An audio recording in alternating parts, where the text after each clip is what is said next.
Hello, friends. Welcome back. My name is Sarveshwar, and today we'll discuss some very useful package. Out of which one is Lubricate package. In this package, it is very useful when we work with high frequency data. Suppose I want to work with per second data, per minute data of any market for any security. So here I have taken some data, but before we discuss something, I need to just uh, we can say simply attach the packages required for our analysis. I need to volume is okay. So this is my file. Suppose I say this is my file Nifty. This file is per minute data for 28 Feb 2014 for Indian market index Nifty. So I say what is the header? This is the data in this way. I say this is my index, 2014, second month, 28 Feb, 9 o'clock in the morning, 1 minute, 00 second. This is the index we say. Time stamp is called index in XTS series, extensible time series. This is the price we have, and this is the extraction of R. That would be useful further. So far, we have price and time. This is the till. This is one day data till 3:30 because the market timings are from 9 to 3:30, and the structure length of data including two, almost 384 data points in a day. Okay, now we'd learn some package sequentially in various videos. This is my first video in this series, how to deal with high frequency data. So the first package we'll discuss is Lubricate package.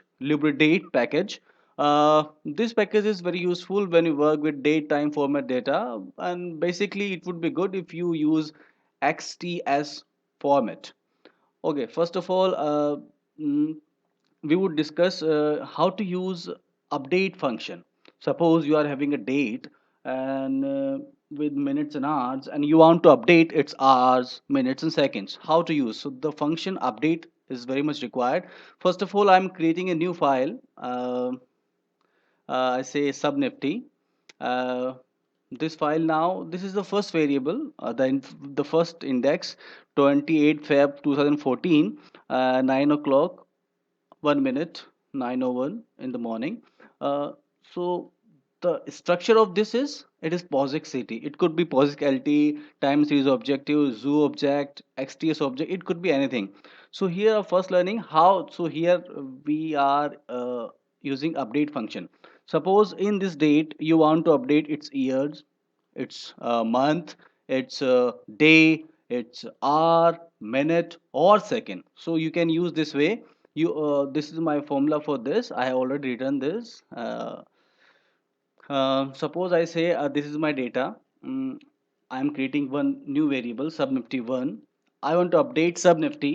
This is my file I have already shown here, and I want to change the year. Earlier it was 2014. Now I want to make it 2015. Okay, I run this command. Now uh, now we can see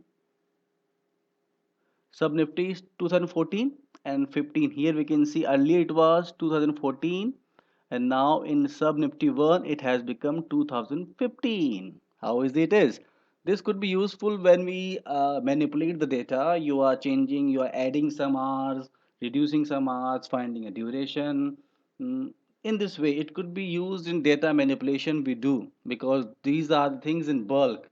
MB's file of text files, those can't be opened in Excel. So here in R, it could be very useful. Similarly, here is sub nifty 1. I want to change the month. So I have changed. Now I can see earlier it was second month. Now it has become third month. In this way, you can change hour, minute, and second also.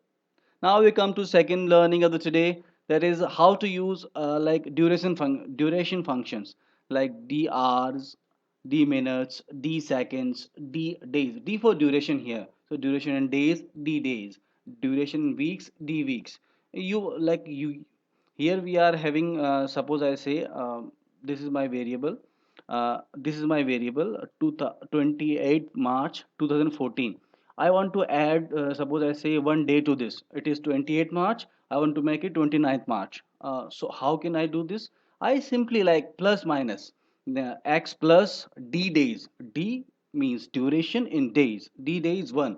And when I click this, so now I can say what has become now.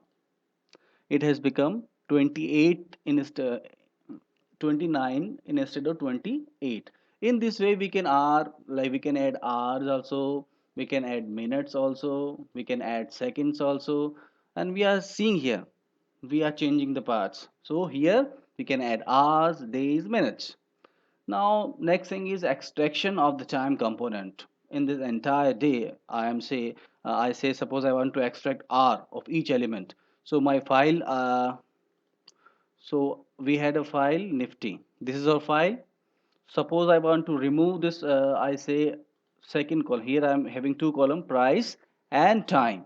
I want to remove this second column, so that's why I'm putting -2 here and my making new file. New file is now becomes nifty. The head of nifty is now okay. So here now I have index, that is timestamp, and the price in first column. Actually you just keep one thing in mind. Here we are not having two columns, it is only one column file, that is price, and the first file of time is stamp. It is called index in time series objectives, in especially in XTS it is index. So suppose I want to extract R. Okay, how to do that? So suppose here mm I'm adding a new column, Nifty dollar time. Dollar is used to add new column. The name of the column is time.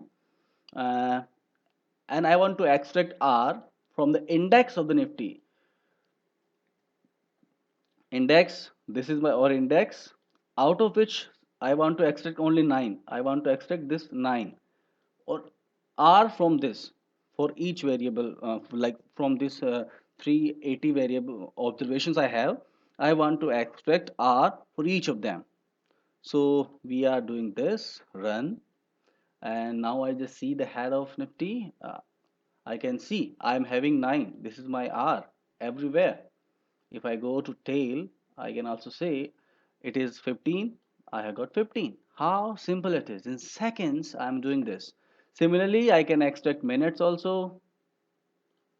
You can see minutes this way, like 1, 2, 3, 4, 5, 6. You have got 1, 2, 3, 4, 5, 6. Similarly, seconds, day, month. Suppose you want to here because here the year, day, month, year is same. So I'm not doing this, but you can by using these commands, you can do this also as well. So friends, in next videos, I would discuss how to use. How can we use high frequency package and XTS package for the benefit of how to analyze the high frequency data. Thanks for watching. Keep watching.